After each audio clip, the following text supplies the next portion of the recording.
Olá pessoal, eu sou o André, sou professor de Química e este é mais um vídeo no nosso tema de Química Orgânica numa abordagem voltada para o ensino médio. Antes de qualquer coisa, é importante ressaltar que vídeo não cumpre o mesmo papel que a aula presencial. Ele é uma ferramenta interessante para a gente levar alguns conteúdos para os estudantes, mas não cumpre o mesmo papel não. E neste vídeo nós vamos falar especificamente dos haletos orgânicos, um conjunto de substâncias com uma diversidade de aplicações, desde solventes até inseticidas, pesticidas e agrotóxicos, e até mesmo no famoso, pelos seus impactos ambientais bastante preocupantes, CFC. Bora pro conteúdo?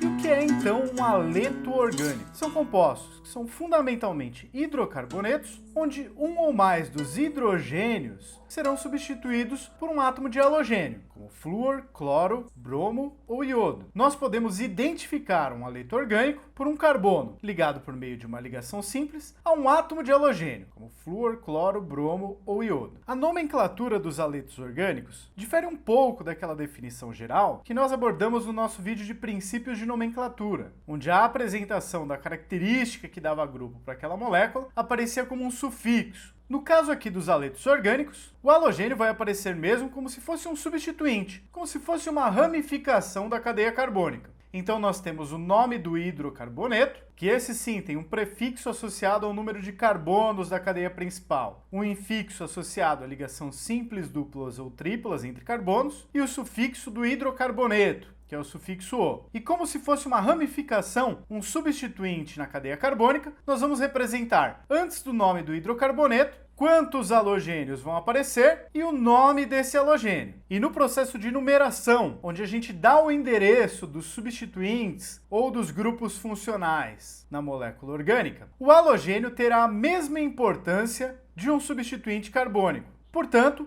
uma importância menor do que uma insaturação, uma ligação dupla ou uma ligação tripla. Em uma molécula, então, onde eu tenho uma sequência de 1, 2, 3, 4, 5, 6, 7 carbonos funcionando como cadeia principal, e lendo aqui do modo que está escrito, da esquerda para a direita, no terceiro carbono, nós teríamos um cloro como substituinte, no quinto carbono, um substituinte de 2 carbonos, um substituinte etil, e no sexto carbono, um substituinte flúor. Como os halogênios têm a mesma importância que os grupos carbônicos, nós temos que escolher a numeração de modo a eu ter o menor número possível para esse conjunto de substituintes. Se nós fizermos inicialmente do modo como está escrito, da esquerda para a direita, nós teríamos aqui um cloro no carbono 3, o substituinte etil no carbono 5, e o substituinte flúor no carbono 6. Mas ao numerar da direita para a esquerda, o flúor ficaria no carbono 2, o etil no carbono 3 e o cloro no carbono 5. De modo que 2, 3, 5 é uma numeração menor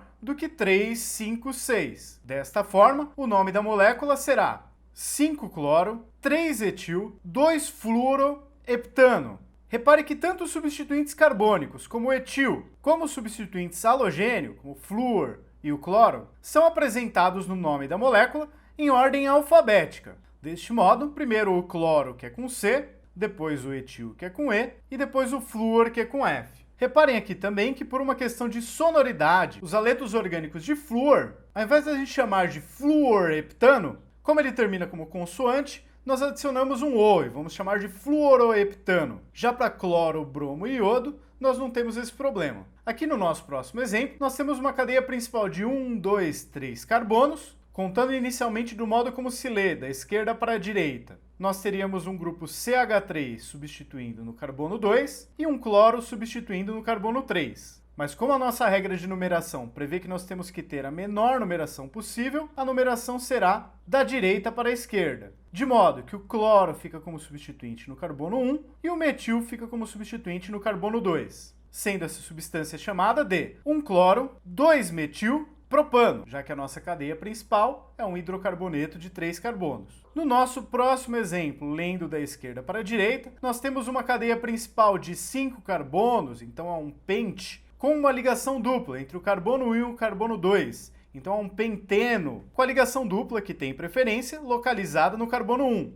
E no carbono 1, 2, 3, 4, nós temos um substituinte cloro, de modo que o nome da nossa molécula é 4-cloro-pent-1-eno. com o número 4 indicando a posição onde o cloro está substituído e o número 1 indicando em qual carbono está a ligação dupla, está o en dessa cadeia principal. Mais um exemplo aqui, uma cadeia principal de 1, 2, 3, 4, 5, 6 carbonos, sem ligações duplas entre carbonos, é um hexano, portanto, e que tem como substituinte um grupo metil e um cloro. E a menor numeração possível, coloca o metil como substituinte no carbono 2 e o cloro como substituinte no carbono 4. Colocando esses substituintes em ordem alfabética, o nome da molécula fica 4-cloro, 2-metil, hexano.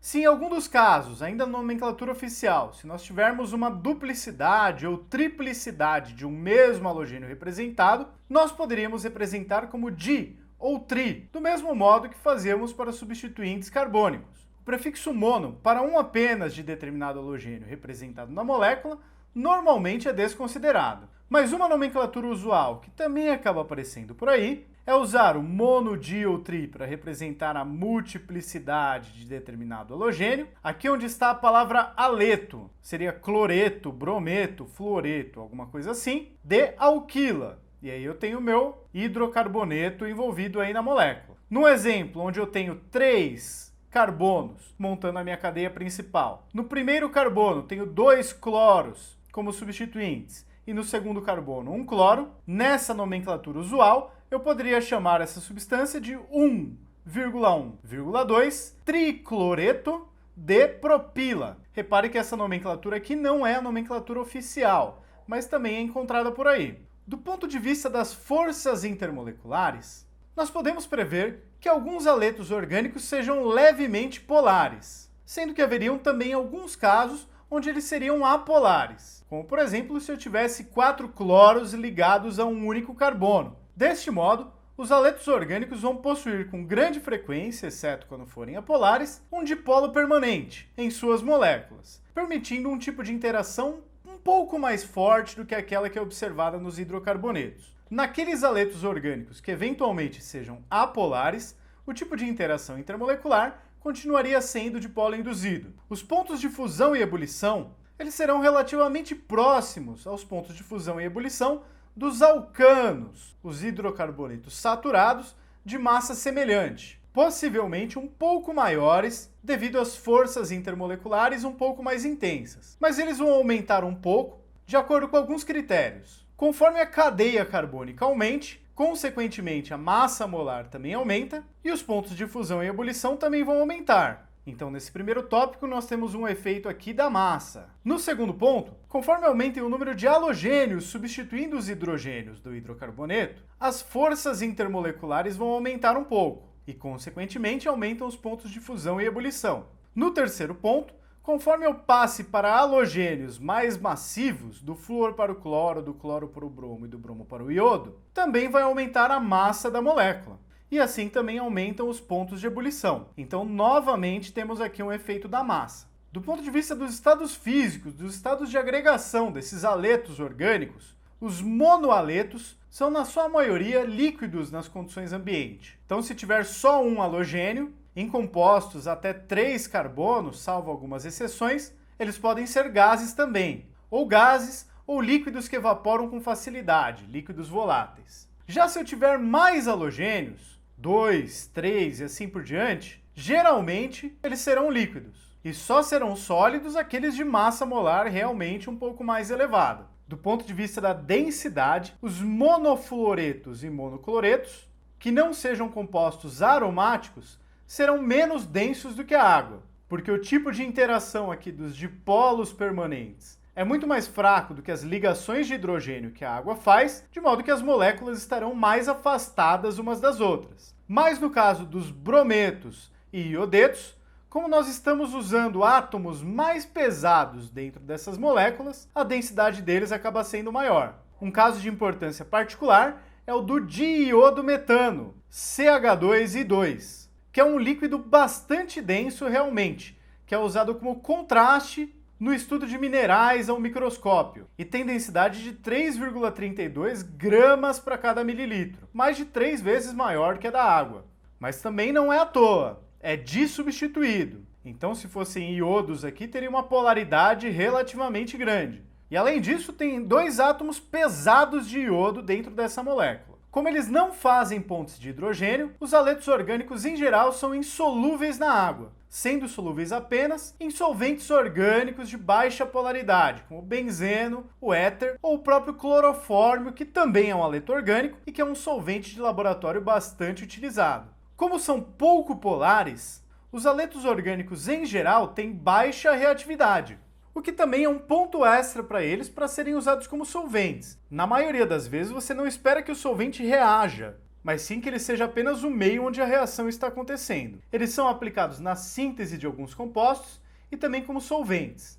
Um alerta importante para quando nós falamos de haletos orgânicos é que muitos deles são bastante tóxicos, como nós veremos em alguns exemplos logo em seguida.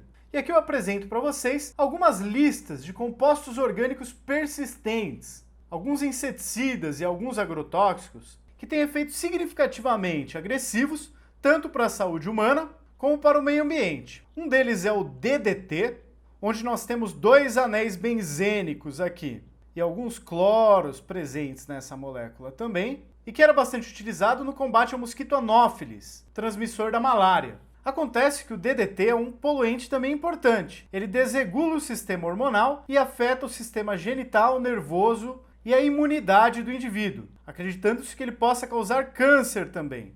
E quando a gente usa algumas expressões, como por exemplo dedetização ou dedetizar, estes termos se referem justamente a este inseticida, o DDT, embora ele já não seja tão usado assim em larga escala devido a esses enormes riscos que ele apresenta. Outro exemplo aqui é o BHC, ainda utilizado como fungicida em muitos países, além de solvente e aditivo na produção de plásticos e borrachas. O BHC nada mais é do que um anel de 6 carbonos, sem insaturações, sem ligações duplas, onde em cada um desses carbonos do anel está ligado um cloro e um hidrogênio. Dentre os danos que ele pode causar, estão danos ao fígado, à tireoide e aos rins, além de afetar diversos outros sistemas do nosso organismo, podendo também causar câncer. Outro veneno também aqui é o aldrin, muito utilizado ainda no combate aos cupins, e que, como já parece ser regra, também causa câncer, além de outros problemas, como má formação de fetos e diversos outros danos ao organismo humano. O endrin, outro organo clorado aqui, que também causa uma série de danos ao organismo humano, além de poluição do solo e do lençol freático, podendo permanecer aí no solo por até 14 anos. Outro veneno aí com vários danos ao organismo humano é o chamado heptacloro, e mais um ainda é o toxafeno. E para citar também um exemplo de haletos orgânicos que foram usados já como arma de guerra, nós temos também o famoso caso do agente laranja, que foi usado pelo exército dos Estados Unidos como arma de guerra no Vietnã. E a Guerra do Vietnã foi uma guerra que o exército dos Estados Unidos perdeu, basicamente para uma população camponesa pauperizada, onde apesar da grande diferença de poderio militar, o exército dos Estados Unidos teve uma grande desvantagem por não conhecer o território do mesmo modo que os camponeses vietnamitas conheciam. Então o exército dos Estados Unidos só percebia um ataque quando os camponeses já estavam muito perto,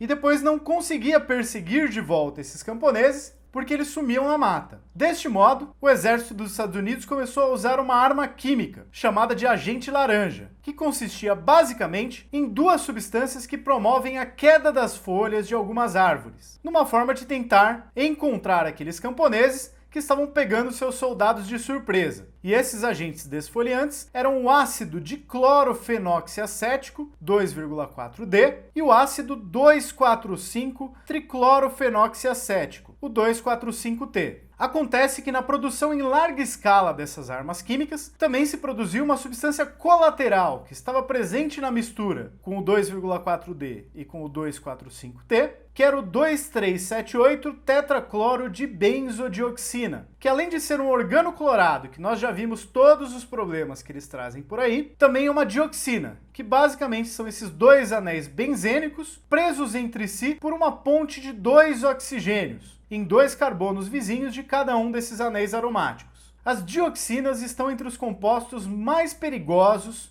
que a humanidade consegue produzir. E os haletos orgânicos, como nós já vimos, também não estão para brincadeira não. Como consequência do uso dessas armas químicas, foram causados danos terríveis à população do Vietnã, dado que essas substâncias, além de afetarem imediatamente os contaminados, também permanecem no solo e nas águas, e causam, dentre outros problemas, a má formação de fetos humanos. Também tiveram impactos sobre os soldados estadunidenses que manipulavam essas substâncias lá na guerra.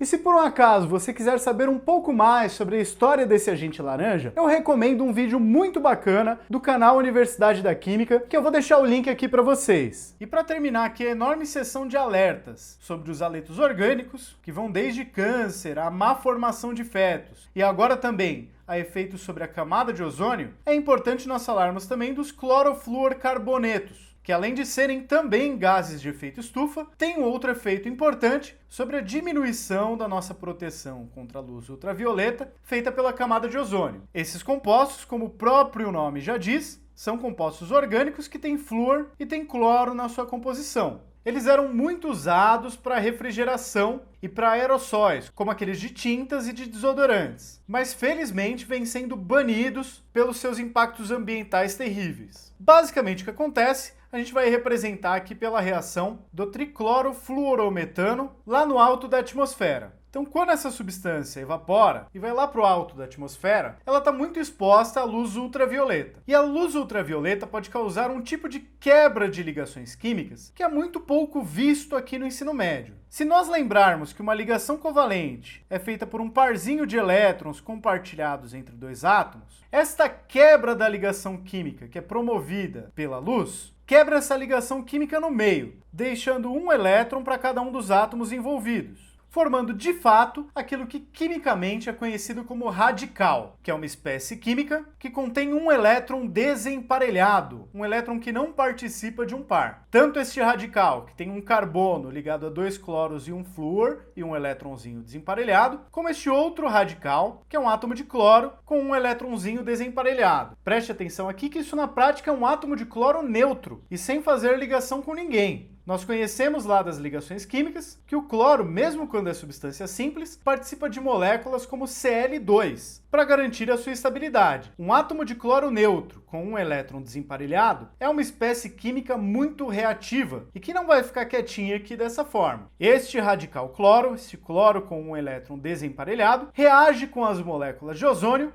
quebrando essa molécula, formando O2 e levando para ele um outro oxigênio, continuando ainda como um radical com um cloro ligado a um oxigênio e um elétronzinho desemparelhado aqui nessa espécie química. Este radical com um cloro e um oxigênio ainda pode reagir com outro ozônio, formando 2O2 e mais um radical cloro. Este radical cloro pode voltar novamente para a segunda reação, onde ele reage diretamente com o gás ozônio. E repare aqui como uma única molécula de CFC é capaz de degradar uma série de moléculas de ozônio da nossa atmosfera, dado que as equações químicas de número 2 e de número 3 se repetem em ciclo. E é isso que quimicamente acontece na causa do chamado buraco da camada de ozônio, que não é propriamente um buraco, mas sim uma ação dos CFCs que causa uma redução na concentração desse gás ozônio lá na alta atmosfera e, consequentemente, um prejuízo na capacidade da atmosfera de bloquear a radiação ultravioleta que vem do Sol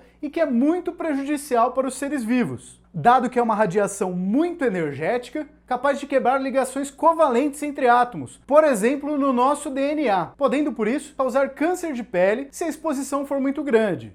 E aproveitando aqui esse exemplo dos CFCs, nós temos aqui um exercício do Enem de 2014, justamente sobre esse tema. E a questão é a seguinte: a liberação dos gases clorofluorcarbono, CFCs, na atmosfera pode provocar a depleção de ozônio, aquele efeito que nós vimos agora há pouco, na estratosfera. O ozônio estratosférico é responsável por absorver parte da radiação ultravioleta emitida pelo Sol, a qual é nociva aos seres vivos. Este processo na camada de ozônio é ilustrado simplificadamente na figura. Esta molécula aqui tem um carbono central, 2 flúors ligados a este carbono e 2 cloros ligados também a este carbono, quando essa radiação ultravioleta pega na molécula, ela libera um átomo, cinzinha aqui é o de cloro. Este átomo de cloro reage com uma outra molécula que são 3 átomos pretinhos, que pela legenda é o oxigênio, e reage de modo ao átomo de cloro ficar ligado a um oxigênio e liberar uma molécula de O2, de gás oxigênio. Este parzinho de um cloro com oxigênio, que nós já vimos no exemplo anterior, pode reagir com algum outro átomo de oxigênio que esteja por ali, formando um O2 e liberando novamente um átomo de cloro.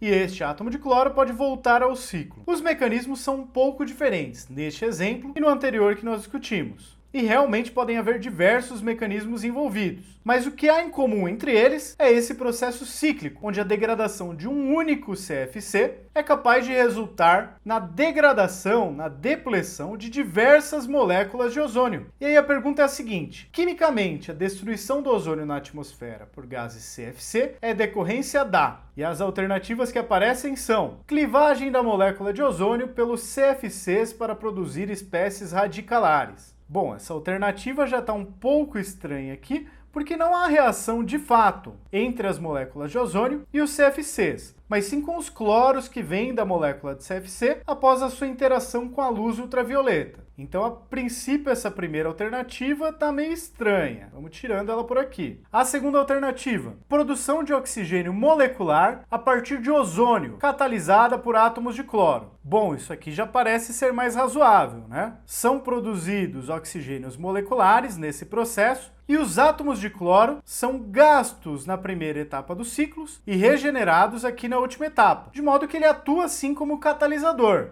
Ele não é consumido nem produzido ao longo desse processo. Então essa B aqui nós vamos manter aqui como uma possível opção. Alternativa C, oxidação do monóxido de cloro por átomos de oxigênio para produzir átomos de cloro. Ele se refere aqui justamente a essa etapa, que na verdade forma gás oxigênio e regenera o cloro que está catalisando essa reação. E essa etapa aqui pouco tem a ver de fato com o O2, né? Ela só é uma etapa de regeneração do catalisador. Então essa alternativa C aqui também está um pouquinho estranha, meio fora. A alternativa D, reação direta entre os CFCs e o ozônio para produzir oxigênio molecular e monóxido de cloro. Novamente aqui não há reação direta entre os CFCs e o ozônio, né? E por último, a alternativa E, reação de substituição de um dos átomos de oxigênio na molécula de ozônio por átomos de cloro. E realmente aqui não é bem isso que acontece, né? A gente poderia chamar de uma substituição caso ficassem 2 oxigênios e com mais um clorinho ali pendurado, que não parece ser realmente o que está acontecendo. Então a alternativa que realmente parece mais favorável para essa questão dos CFCs aqui é a alternativa B, produção de oxigênio molecular a partir de ozônio,